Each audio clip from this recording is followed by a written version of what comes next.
para maiwasan ang cross-contamination, ang sakit na galing sa isang client patungo sa iba, upang malaman ang mga iba't ibang mga microorganisms, that's correct, no? Upang matiyak ang kaligtasan ng kliyente at therapist laban sa mga nakakahawang sakit at mikrobyo. Still, we have here para malaman, okay, para malaman kung kailan dapat imasahe ang client. Halimbawa, pag may active na infection. Ayan, mahalaga ang microbiology at pathology para maintindihan ang sakit at pagkalat nito. Nakakatulong ito upang malaman kung kailan ligtas o bawal ang massage at maproteksyonan ang kliyente. Okay? Next here is to protect the client. Yan, nabasa na natin kanina, and massage therapist.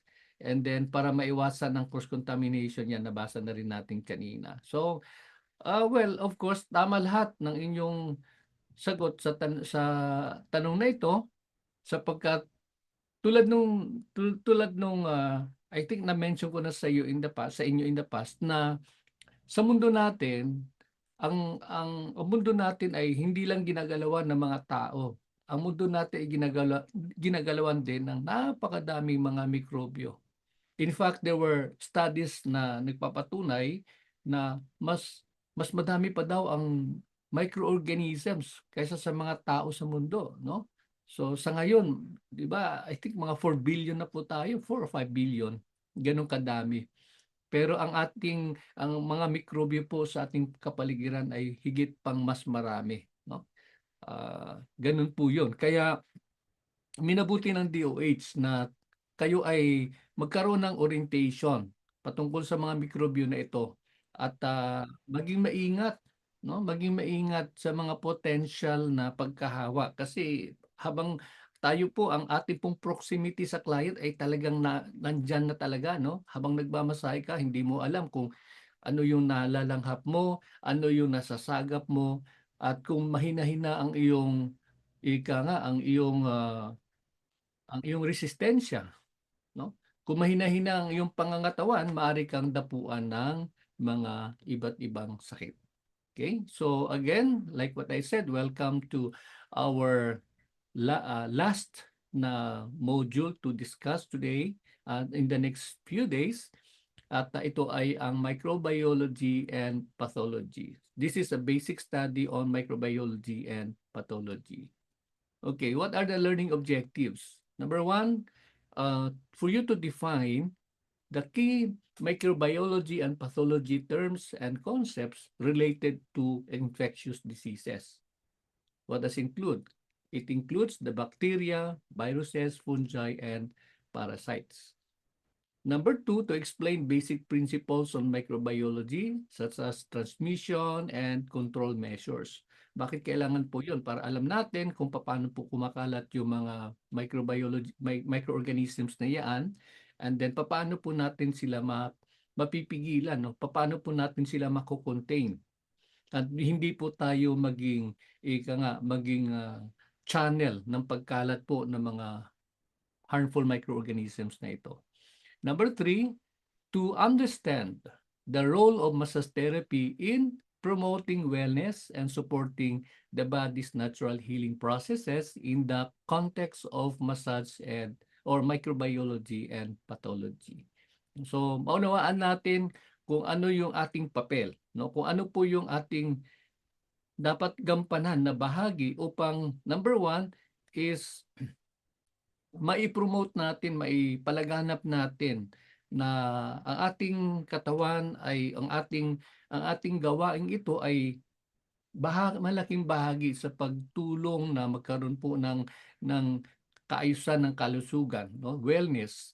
And paano din kumikilos yung ating katawan para magkaroon ng ganap na kagalingan, no? Because God has created our body na mayroon din po siyang self-healing uh, capability.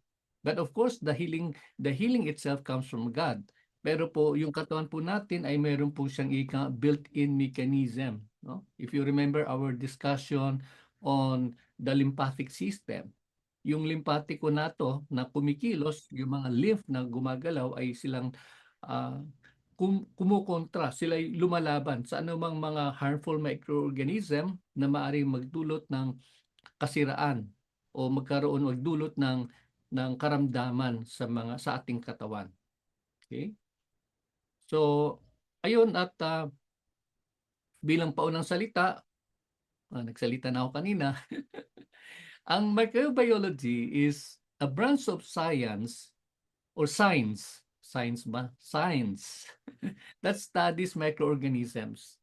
Ito po yung mga linggit na hindi natin nakikita na mga organismo which are tiny and often microscopic or microscopic organisms. Halimbawa, bacteria, viruses, fungi, and protozoa. It explores the structure, tingnan natin later yung kanyang struktura, yung kanyang mga ginagalawan, not maybe on the genetics, kasi malalim na po yan, and the interactions with the environment, paano siya gumagalaw sa ating kapaligiran, lalo na tigit sa atin bilang tao at yung mga mga hayop at mga halaman. And yan po ang microbiology, whereas the pathology, on the other hand, ito naman ay pag-aaral, pagsusuri patungkol sa mga karamdaman, no? Particularly yung kanyang dahilan, causes, and the development, and of course, its effect in our body. No? So, it also involves examining tissues. Tinitingnan natin yung mga tissues na yan, mga organs, bodily fluids, and autopsy specimens. Pero hindi na natin tatalakayin yung autopsy na yan to understand the nature of diseases. In other words, microbiology focuses on microorganisms, while pathology focuses or deals with the diseases and its effect on our body. Yun po yun. Yun yung dapat nating isipin at dapat ilagay natin sa ating sabi nga ng iba sa ating alimpatakan upang sa gayon ay yun yung ano natin, no, that's going to be our working knowledge, no, working uh, guide po sa ating pong pag-aaral. Now we proceed sa mga karaniwan na mga katawagan sa ilalim po ng microbiology and pathology. Number one, we have here carrier. What does carrier mean? Carrier is a person who is infected with a pathogen but shows no symptoms. Ibig sabihin nun, ang isang tao na siyang nagdadala, ano yung dinadala niya? Nagdadala po siya ng mga harmful microorganisms. Okay? Infected siya ng mga microorganisms na to. Pero hindi po natin nakikita yung mga bagay na ito sa kanya. Wala po kasing sintomas, no? Walang sintomas. And I will dare say na halos lahat naman po tayo carrier eh. Lahat tayo carrier. Hindi lang natin po nalalaman po yan. In one way or the other, mayroon po tayong dala-dala po mga harmful microorganisms. Kaya lang po, malimit ay hindi po kasing yung kanyang potency na sinasabi ay hindi po matindi. Or probably, mas malakas yung ating resistance. No? Kaya hindi siya nakakapaminsala. The next one is communicable disease. Ano po yung ibig sabihin ng communicable disease? A communicable disease is any disease that can be transmitted from one person to another or from animals to even to humans. No, ibig sabihin po noon, ito po ay karamdaman na maaring maisalin sa isang tao tungo sa isang tao or mula sa hayop patungo sa tao. So yun po ang karaniwang pong katawagan kapag naililipat at naisasalin po ang isang karamdaman, isang disease. And this transmission can occur through various means.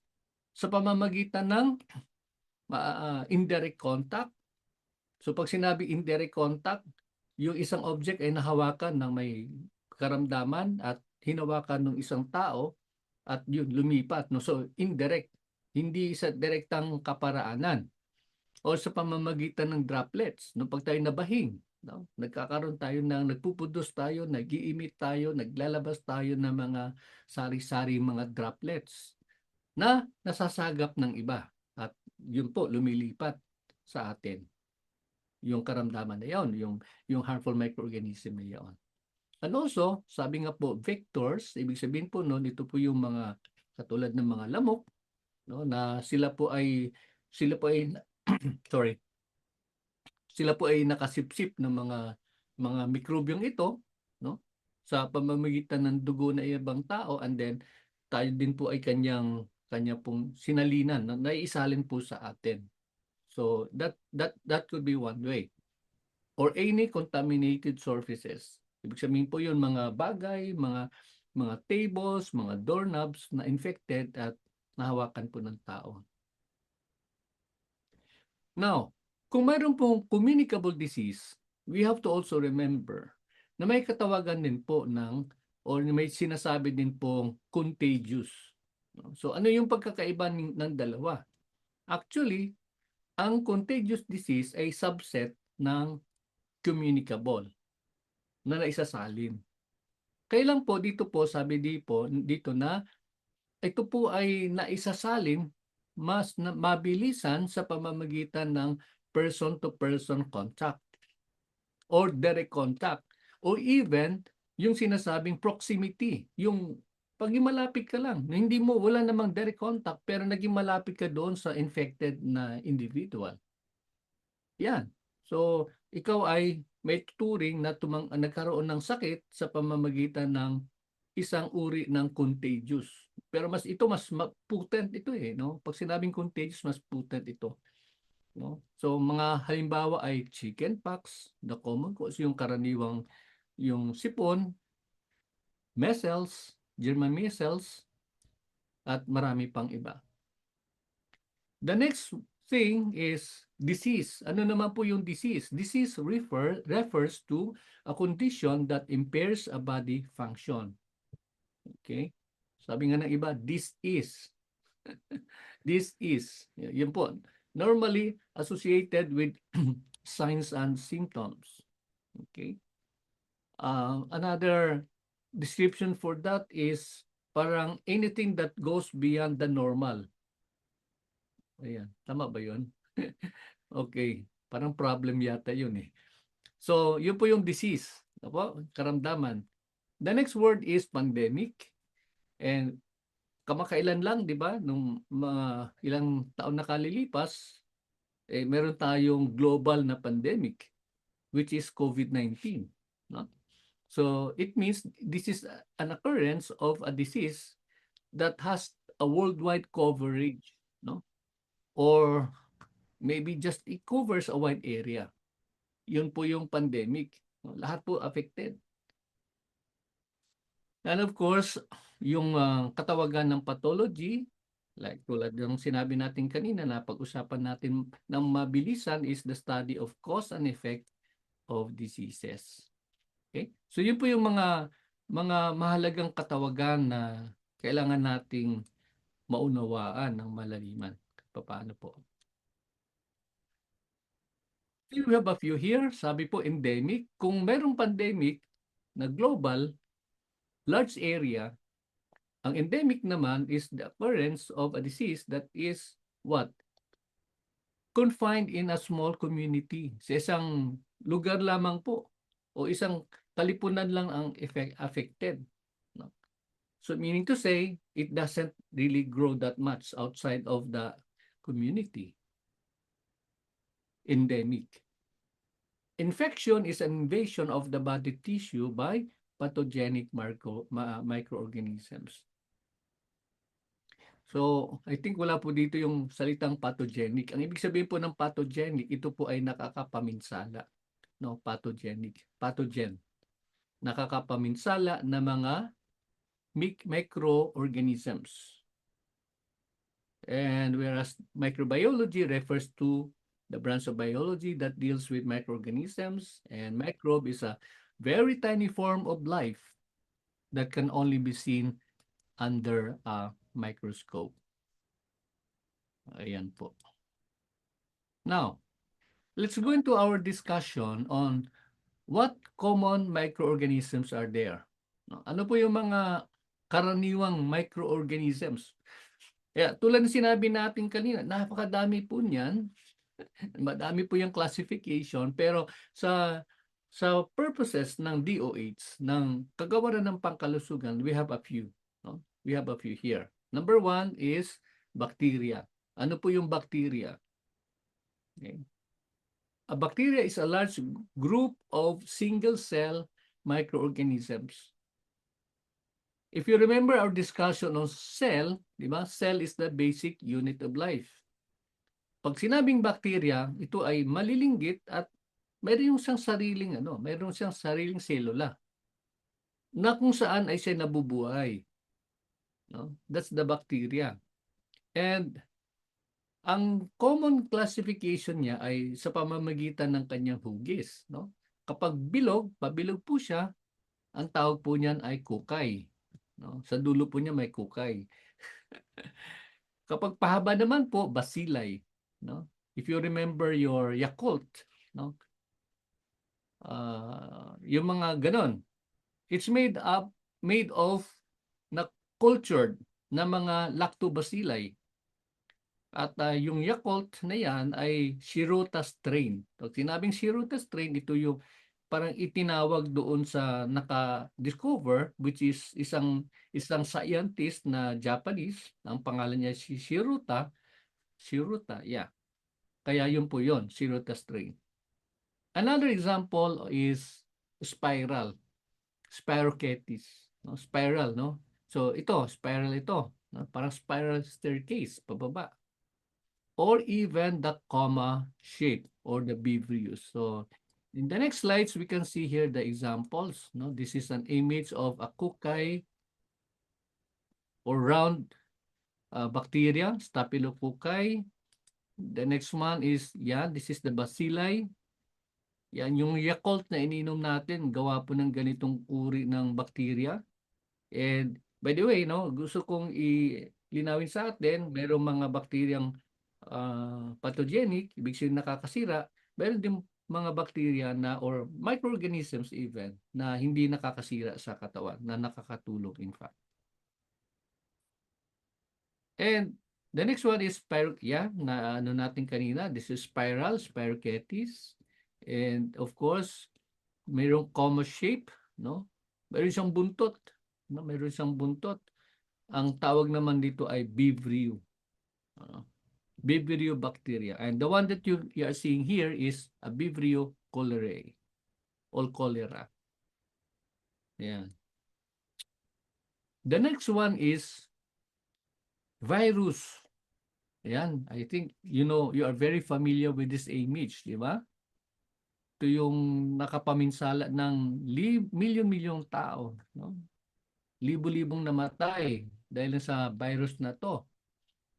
A virus is a microscopic microorganism that grows or replicates only in living organisms or living cells of any organism. Ibig sabihin nun, ito ay may tuturing natin para din siyang parasite. Ano po? Kasi nabubuhay lang siya doon sa living cell. The moment the host dies, sila din ay namamatay.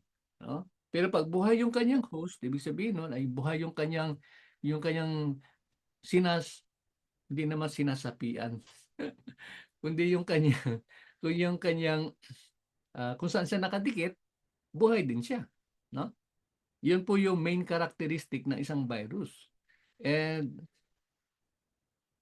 ayon sa mga experts, there are over 200 viruses that are found and that causes diseases in humans. So, ang dami po, no? 200. Now, sabi dito, the virus, although siya yung nakadikit sa kanyang host na living host, at antimano mamamatay siya pag namatay yung kanyang host, ang sabi hindi po dito ay this is self-limiting. Pag sinabing self-limiting, yun nga, no? Hindi siya hindi siya basta-basta pong hindi po siya basta-basta pong nakakaalis doon sa kanyang reservoir kung saan siya nabubuhay, no? Kaya I'm sorry. Pag sinabing self-limiting, hindi po siya basta lang po na nagagapi, no, ng ibang kaparaanan maliban na lamang po doon sa resistance nung kanyang host. Halimbawa, karaniwan nating naririnig, 'di ba? Yung COVID-19, hindi masyado siya nagdudulot ng pinsala doon sa mga may malulusog na pangangatawan. Sino po yung kanyang dinadali? Karamihan po ay yung mga tao na mayroon po siyang comorbidity, no? Mayroon pa siyang ibang karamdaman. Ibig sabihin, mahina na yung kanyang pangangatawan, no? So, pagka gano'n, eh, na-overwhelm niya. Pwede siyang makapaminsala ng gano'n-gano'n na lang, no? Pero kung siya ay malakas yung resistensya ng kanyang host at madalas, no, kumakain ng masustansyang pagkain, may exercise, malakas, hindi niya madali magapi. Okay? So, like what we've said, the most common type is the COVID-19.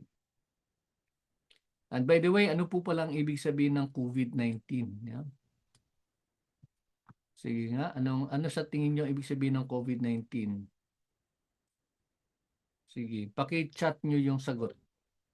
Tingnan natin kung sino makakatama. Ayan, may sumagot. Ay, nawala. Nawala yung ano natin. May sumagot. Tingnan muna natin yung sagot. No. Parang galing sa akin yun ah. Wala pa. Okay. Yan, si Carl, sabi niya, coronavirus disease to now 2019, COVID-19, coronavirus disease 2019. Yan. Kaya nga siya naging 19 kasi year 2019 siya na-discover, no? Si James, sabi niya coronavirus disease, yan, year 2019. Napaka-specific si James. Si James Van. Okay. So, balik tayo sa ating slide. Nasa na yon? Namasyal yung slide natin. Okay, so that's the meaning of 19, COVID-19. Okay? So yung kanyang image ganito yun, may kaya nga siya corona may corona siya no? Nakaputong siyang pula na gano'n, no, paikot. Anyways, so there you are. The next one is moving forward, the fungi. Ano po yung fungi? A fungi is a plant-like organism that does not make a chlorophyll, meaning to say, ito yung dahilan kung bakit hindi siya nagkakaroon ng kulay na green, no? So yung mga nasa paligid natin, pag lumabas ka ng iyong silid o ng iyong tahanan, makikita mo yung mga nagsari-sari mga halaman na kulay green, no? Chlorophyll is the one that if gives it its color, yung chlorophyll na yan. Pero yung fungi, wala po siyang ganun, no? Wala po siyang ganun. Kaya, yun. Ang halimbawa po ng fungi ay ang sumusunod. Mga mushrooms, mga yeasts, molds. Ito yun, nakikita natin sa mga pagkain na expired na, no? Pinamumugaran po siya ng mga fungi o ng fungus. It does not make its own food, feeds on organic matter. And it feeds on organic matter and depends on other life forms. So, kung titingnan natin, para din siyang parasitic, no? Hindi siya nabubuhay ng kanyang sarili, no? Siya ay namumuhay doon sa bagay na buhay din. Ay, buhay ba? Organic matter, hindi buhay. No? Organic matter, siya nakadikit po doon. At doon po siya nabubuhay. A simple fungus reproduces by budding. So ano yung budding? Pag kinakamot mo yung iyong tawag Tenea pedis, no? Yung iyong alipunga. Pag kinamot mo yan, antimano yung fungi napuputol, no? Napuputol po. Ayan. Pag naputol po siya, saka naman siya tawag nun, dumadami, no? Kaya pag kinakamot mo yan, yung mga alipungan na yan, dumadami siya by doing so. And ayan, no? Kaya it reproduce by making spores, meaning to say, ang katawagan niyan ay asexual reproduction. Wala pong sexual ah, process na nangyari, no? Asexual reproduction. Kaya po siya dumadami sa pamamagitan po niyan. Okay? Ayan, ito po yung image ng fungi. Ayan, no? Cute po siya. Pero nakikita naman po natin po yan, sa mga tinapay na expired na, matagal na expired. Ito naman ay halimbawa ng yeast, no? Sa ari ng host. This is, nagkakaroon siya ng pangangati, candidiasis. Okay. So, the next one here, we discussed already bacteria, we discussed already virus, no? And then, now, pag-usapan natin yung protozoa. Ano naman po yung protozoa? The protozoa is the lowest form of an animal, ibig sabihin hayop, and single-celled that feed on organic matter. So say the same is with the protozoa, yung yeast kanina, no? Single-celled. And then nakadikit po siya sa kanyang sa isang organic matter at yun po doon po siya nabubuhay. However, if you look at it very closely, ang protozoa ay isang mas komplikadong microorganism kumpara po sa bacteria. If you remember kanina na pag-usapan natin, yung bacteria single-celled. Pero si protozoa, normally po, ito ay hindi lang single cell. Ito ay marami po siyang mga membrane-bound organelles. No? Ibig sabihin yung kanyang katangian, cellular din siya pero medyo mas complicated kaysa kay bacteria. Si bacteria, di ba, isang mahatas na hugis, isang spiral shape, yung gano'n, no? So single cell. Pero si protozoa, it's a little more complicated. And it says here that there are over 30 kinds of protozoans that cause diseases in humans. So, ayan, ang halimbawa nito is itong Plasmodium na siyang dahilan. Ito yung kanyang hugis that causes malaria, and siguro para sa atin, lalo na yung mga nanggaling sa Palawan. Hindi po ba? There for a time talagang notorious ang Palawan. Pag sinabi mong Palawan, ito yung haven ng malaria. No? Marami pong namatay talaga, hindi namamatay. Nung araw po yun. Sa ngayon, nakontain na ng ating pamahalaan. Okay? So, very, very, po yan, potent yung malaria. The next one is parasite. Ano po yung parasitiko?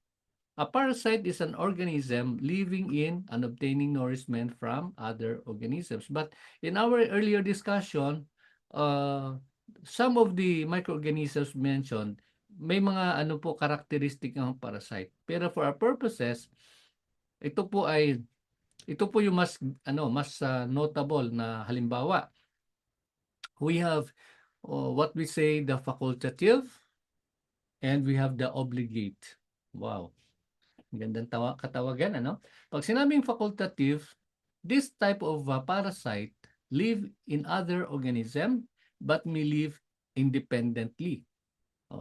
Anong halimbawa po nun? Yung bulate, no? Maaari po siyang mabuhay paglabas niya sa host, paglabas sa katawan ng tao, pwede din po siyang mabuhay. Okay? However, yung isang uri ng parasite which is obligate depends entirely on another organism for survival. So what is an example of that? Kanina na pag-usapan natin yung COVID-19, no? Coronavirus. This is a type of an obligate parasite. Why? Kasi pagka yung kanyang host ay namatay, tulad na nabanggit natin, kusa din siyang mamamatay. No? So yun yung kaibahan ng dalawa. Ayan. So this is an image of a facultative parasite, Acantha Acanthamoeba, amoeba, hindi amoeba. Acanthamoeba. Ayan. So what does it affect? It affects the eyes, no, the skin and the nervous system. Medyo delikado ito no. Kaya nga yung ano na to, amoeba na yan, delikado din po yan. Talagang very potent. Lalo na tigit ang kanyang isa sa tinatamaan ay ang nervous system. Intindi. Yan, nabanggit natin kanina, yung coronavirus, this is an obligate parasite. It's only capable of causing damage doon sa kanyang host. But the moment yung host na yan ay na-terminate, no? Namatay, ayan. So wala na din siyang buhay. Mawawalan din siya ng buhay. Okay. So I think that's all for as an introduction sa ating pag-uusap patungkol sa mga iba't ibang mga microorganisms. No? Tingnan natin ulit, baliktanawan natin lahat yung ating napag-usapan for today. As we have said, sa dami po ng mga microorganismo, there are a few of them na gusto ng DOH na magkaroon tayo ng kaunawaan. We have the bacteria, a large group of single-celled microorganism. You have the virus, ayan, a microscopic microorganism that grows or replicates only in living cells of any organism. We have the fungi, ayan, a plant-like organism that does not make chlorophyll, and still, yung nga, no, it causes harm sa katawan ng tao. And of course, we have the protozoa. Yan. It's a lowest form of an animal and single cell that feed on organic matter. And the last but not the least, we have the parasites. Okay? So yun yung mga tandaan natin when it comes to microorganisms in our study of microorganism, microbiology, and pathology. Now, we still have time. We will move sa next na slide natin, which is about the transmission of diseases. No, we will talk about the infection process. I mean, infection process. So let's have a short break.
Punya mayat, mami, steak, mami.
Okay, so let's proceed.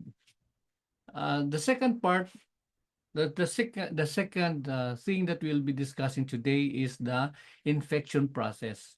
Ito po yung patungkol sa papaano po ang proseso ng pagkakaroon po ng infection sa katawan ng tao. No, so there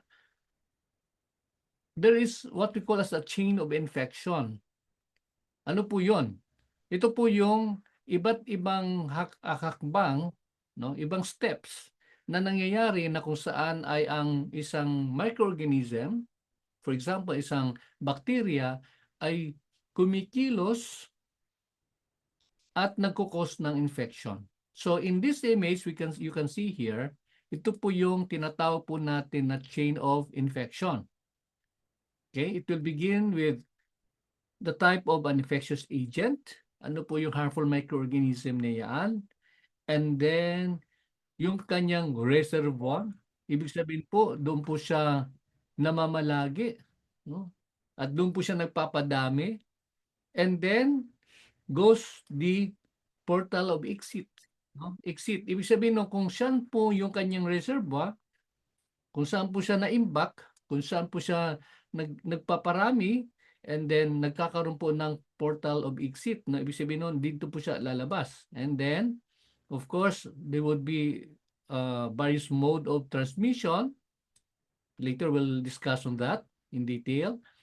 And yung tinatawag natin na portal of entry, given the mode of transmission, ano yung daluyan na kung saan ay pwede siyang makapasok, and then of course yung tinatawag natin na susceptible host, no? Ibig sabihin po noon yung most likely na makakaroon po ng or mahahawaan po ng infection, mahawaan po ng karamdaman, no? So this is the susceptible host.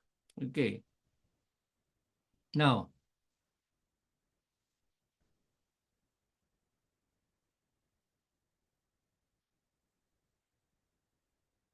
ano po ang infectious agent? An infectious agent is any organism that is capable of causing an infection in a host organism.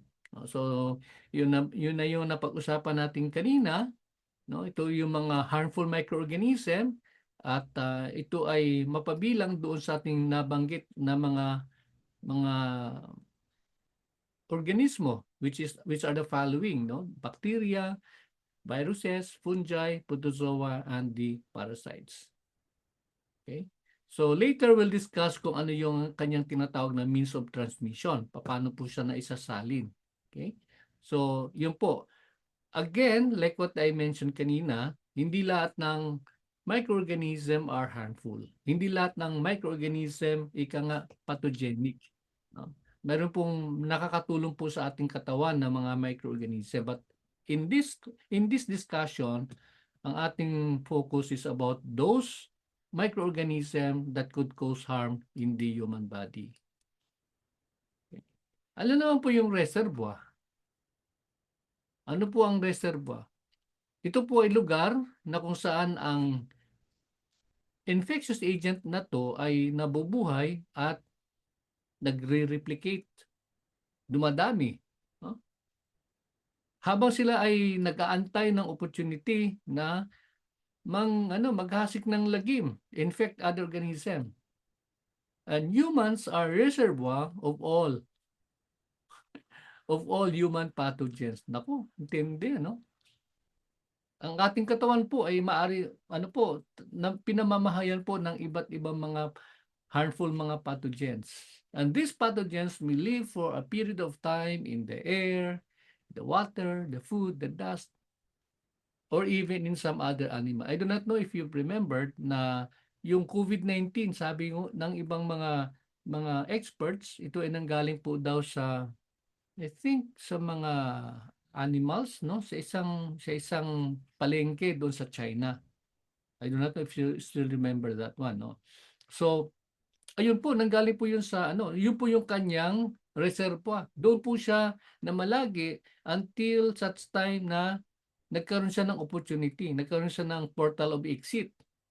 Yun, hanggang sa kumalat. At sabi ng mga dalubhasa, one reason kung bakit po talagang grabe yung speed ng pag-spread is because of the mode of transportation nowadays, di ba? Yung air travel, yung mga train na ang bilis-bilis, yung mga so ang bilis niyang kumalat because of the current day na mode of transmission. Okay? So yun po yung reservoir, doon lang po siya namamalagi until such time na maging hinog na siya upang at magkaroon ng opportunity upang siya lumabas at maghasik ng lagim. Yan, ng sakit. The port of exit is the pathogens exit route from the reservoir. Ano po yung halimbawa niyan? Halimbawa, yung dugo ng tao, 'di ba? Sabi natin, umiikot po 'yan sa buong katawan, umiikot po 'yan, no? At kung nagkakaroon ng blood transfusion at yung isang host ay infected, nakuha po yung dugo, kumalat, ayun, nagkukos po siya ng pinsala. And also, yung ibang mga secretions sa katawan ng tao. Halimbawa, yung semen. Semen. Tama ba? Semen. Hindi semen. Semen. Vaginal secretions. So ito yung mga nasa ating pong reproductive system. Yung mga contaminated, yung mga infected na mga katawan ay nag-i-emit po ng ganito, yun. Doon po siya maaring lumabas, no? So yun po yung mga yun po yung tinatawag na port of exit. The next one is bilang bahagi po ng pagkilos po ng microorganism sa katawan ng tao. This is an example of yung kanyang portal of exit, no? Direct skin-to-skin contact when an infected person shakes hands, kisses, or do cheek-to-cheek with another person. Maaari po siyang kumalat through that, no? The next one is sa pamamagitan ng transmission. Teka muna, ba't ako napunta dito? Mode of transmission. Nasa reservoir pa lang ako eh. I think I made a mistake here. Okay, port of exit. Oh sorry. Oh, ako yung nalito. Okay, so skin to skin, pwede pa siyang kumalat, maaari siyang port of exit, and respiratory droplets. No? Pag kayo ay, di ba, pag tayo ay mayroong pong ubo at infected po tayo, pag umubo tayo, lumabas, droplets po yan eh, lumalabas. Ayan, pwede pong maging daan po ng contamination. Kung anong tinamaan po, nahawakan o na-inhale ng tao, yan. Another example is airborne transmission, port of exit. Airborne transmission. This is a common means of transmission wherein pathogens remain suspended in the air. Pag sinabing suspended, nakatenga lang yan sa ere, no? Nakatenga lang yan sa ere. And then, the moment na nalanghap po ng isang individual, at lalo tigit, mahina yung kanyang resistance, lagi siya nagpupuyat, hindi kumakain na maayos ng maayos, mahina yung pangatawan, yan, na ano siya, nahahawaan po siya, no? So, ang halimbawa niyan ay yung ubo ay yung sipon, no? The colds, common colds. Kaya malaking bagay po na ating katawan ay malusog, no? We do exercise every day, we eat the right food, and drink plenty water, have enough rest. Ayan po. So we are less prone na magkaroon po ng anumang karamdaman. The next mode of transmission is transfusion, portal of exit. No? Bakit po blood transfusion? Kasi dito po, yan, ang dugo ay naisasalin mula sa isang tao tungo sa isang tao. No? Lalo kung nangangailangan ng dugo. Pag may karamdaman, may trauma, may aksidente, nangailangan ng dugo, kailangan palitan, kailangan i-maintain yung blood level, nagkakaroon ng blood transfusion. However, kapag infected yung host ng pinagmulan po o nag-donate ng dugo, may sasalin po yung harmful microorganism na yan. And it can happen during pregnancy or childbirth. Pwede din po siya, no? Pregnancy or childbirth. So panganganak. So kung ang nanay ay infected ng anumang microorganism, then pwede po may salin po sa bata. In nature, insects like mosquitoes can transmit pathogens from one person's blood to another. Ang very common dito is yung dengue. No? Naisasalin po yan. So, pag bandang alas 3 ng hapon, ayan, di ba yun yung kanyang timeline? Alas 3. Pagka mayroon siyang hindi naman tinuka eh. Ano bang tawag doon? Nasak na na na ah, na tao at siya galing kung saan-saan na andun na siya sa water na infected ng dengue na na microorganism, then yun, naisasalin. And another example is yung needles na shared. Ito yung karaniwang ginagawa ng mga drug addicts, no? Yung mga mahilig magtusok and then hiraman sila ng karayom para sa droga, yan, isasalin din po. Para din sa nagkaroon ng blood transfusion. Okay? So, ayun po yung mga bagay o paraan na kung saan sa pamamagitan ng blood transfusion sa dugo ay naisasalin ang harmful microorganism. Another example is the sexually transmitted disease. Sexually transmitted disease, STD. Pathogens in body secretions or in lesions, pag lesion yung may mga sugat-sugat, near the sex organs are transferred during sexual contact, vaginal, oral, or anal. No? So, I think naintindihan naman nating lahat po. Pagka STD po yan, ang ating kapartner ay infected, naturalmente, kung ano man yung ginawa mo activity, sexual activity, diyan po siya maisasalin. Ano po? It breaks in the skin or mucous membranes which enhances transmission. So yung mga sugat nga sa balat, yung mga laway, mucous membranes, ayan, lalo siyang dumadami. Okay? So this is, in this image, this is genital warts. Ayan, no? So sa pamamagitan ng sexual contact, kaya 'di ba laging sinasabi ng mga health experts, nako, mag-iingat tayo sa mga tinatawag na unprotected sex.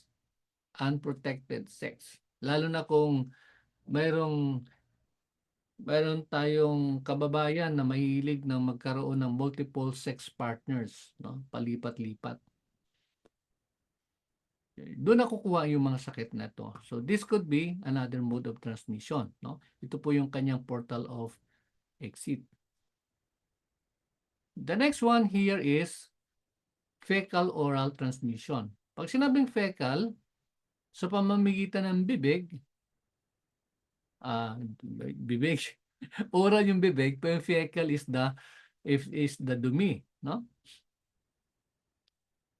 Infected feces, yung dumi ng tao that is contaminated, contaminates food, water, and other materials. So, it goes in through the mouth. Ayan. Kaya nga fecal oral. No? Mula dun sa dumi ng tao, nagkaroon ng contamination sa pagkain at ibang mga bagay, which means it goes through the mouth. Yan. Kaya ang tawag po dyan ay fecal oral transmission. Next.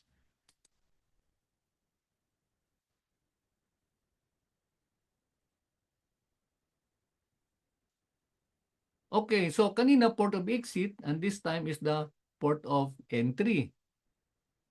The route by which a pathogen enters the body of the new host. So, new host, pumapasok siya doon sa bagong bagong kanyang bagong biktima, no? The new host.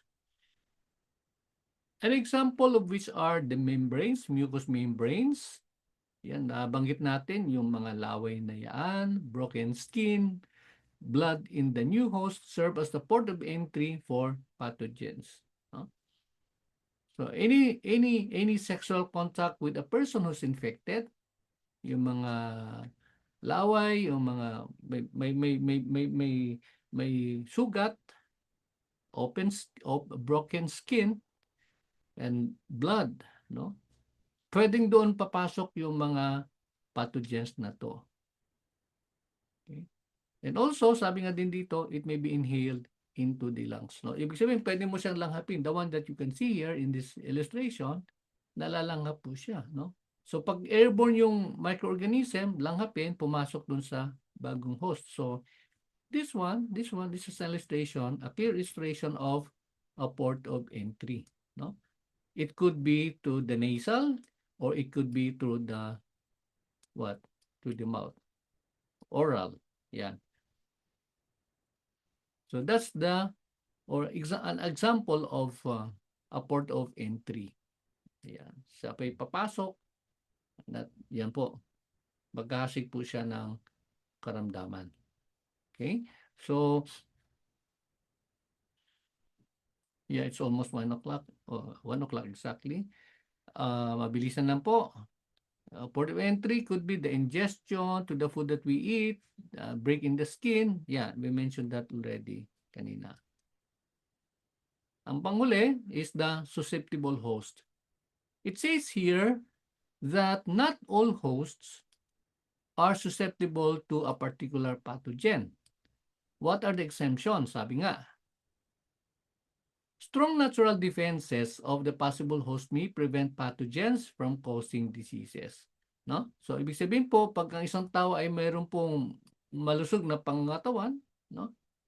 Meron po siyang natural defense. Hindi madaling makapasok po yung harmful microorganism. However, due to age, yan, genetics, nutritional status, and personal hygiene, yan, or even stress level. Pag mahina po yung kanyang stress level, mababa yung stress level, pwede siya mag-cause ng pwede siya maging susceptible host. No? Kaya tulad ng sinasabi natin kanina, yung COVID virus na yan, no? Karamihan, according to studies, ay ang kanyang tinatamaan ay mayroong ganitong klaseng mga factors. You have the age, yung katandaan sa edad, genetics, proximity niya sa sakit kasi yung mga magulang niya mayroong ganong karamdaman, mahina yung pangangatawan, nutritional status, hindi mahilig kumain ng gulay, puro processed foods, no? At madalas uminom ng mga soft drinks, yan, araw-araw. Humihina yung resistensya ng tao. Personal hygiene, yung mga taong hindi mahilig maligo, maglinis ng katawan, yan, isang dahilan niya. Kasi kumakapit po yung mga microorganisms through that, no? And even the stress level. Kapag sobrang daming iniisip. Anong tawag po nun? Overthinking, ika nga. No? Pag ang tao ay nagkakaroon na siya ng overthinking, humihina ng yung kanyang stress level ay lalong dumadami yung kanyang iniisip, mga mga struggle sa buhay, humihina yon. Kaya pag humina, then that person is going to be a susceptible host. No? So madali po siyang kaakapitan, papasukan po ng mga harmful microorganisms. I think that will be all for our discussion regarding doon sa kung saan ang mga microorganisms nagkakaroon po ng movement sa ating katawan. And we still have a few slides here. Mabilisan na lang po. Ito po yung mga classic signs and symptoms ng isang inflammation. Pag sinabi inflammation, ito po ay merong, halimbawa sa tonsil, pag may itis, tonsillitis, that becomes classified as inflammation. And these are the following classic signs. We have the heat, may init, or calor, ang isang katawagan, loss of function or function lesa, hindi makakilo, hindi na magagalaw, pain or dolor, pananakit, redness, rubor, pamumula, swelling or tumor, no? Pamamaga. So these are the classic na signs and symptoms of any inflammation. If a person has this, that means meron siyang tinatawag natin na inflammation. Okay, so tingnan natin, parang wala na yata to. Ito na yung huli natin. Ayan. Okay, so I think that's all for today. And yeah, like what we said, yan, tuloy lang tayo. And this is going to be a little interesting. Kasi makikita naman po natin po yung mga ibang mga kaparaanan na isang tao ay nagkakaroon po ng iba't ibang karamdaman. At later we'll be discussing on what are the means and the ways and the procedure that we can help prevent this spread of diseases. No? At ano din ang maging papel po ng pagmamasahe, because somewhere here sa ating discussion, mayroon po mga ibang condition na kung saan ay makakatulong po yung pagmamasahe. But although, as a warning, tulad sinasabi natin paulit-ulit, ang ating pong larangan ng pagmamasahe, ang ating pong bahagi po sa wellness o sa health and wellness is tawag nun, hindi industry, no? Sa health and wellness na bagay ay tayo po ay nasa preventive side, no? Nasa preventive side po tayo. Wala po tayo sa curative. Although slight lang, meron pong bagay ng curative, pero the great bulk, pag sinabi natin curative, ang may kinalaman po niyan ay mga, ano po, yung mga mainstream medicine, yung mga doktor na po yan. Ano po? Pero huwag kayong mawala ng pag-asa. Yung iba sa ating mga kababayan, meron po silang ganung desire na ano po nila, nakakatulong po sila. Pero tulad ng sinasabi sa atin at maring babala ng DOH sa atin, maging maingat lang po tayo. Lalo na tigit, huwag tayong magbibigay ng mga prescriptions because we are not allowed to do that. Ang atin lamang po ay yung paraan ng pagtulong natin na isang tao ay maging malusog. At kung hanggat maaari po yung ating masahe, kasi preventive po siya, matulungan lang po natin siyang ma-educate. No? That's one way. Yun yung ating role bilang mga massage therapist, na educate natin yung ating mga client on how to help prevent the spread of disease, on how to become healthy to avoid becoming a susceptible host na sinasabi. Okay? So, ayun lamang po. That's all for today and thank you so much. See you again tomorrow as we continue on with our journey under the microbiology and pathology. Unless kung may tanong po kayo, PM niyo po ako, pero wala na po tayong time. Well, here sa Zoom, wala na po akong time na basahin po yung mga tanong. PM niyo na lang po ako just in case.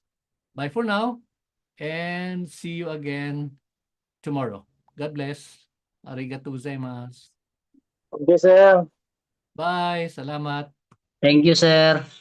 Opo. God bless.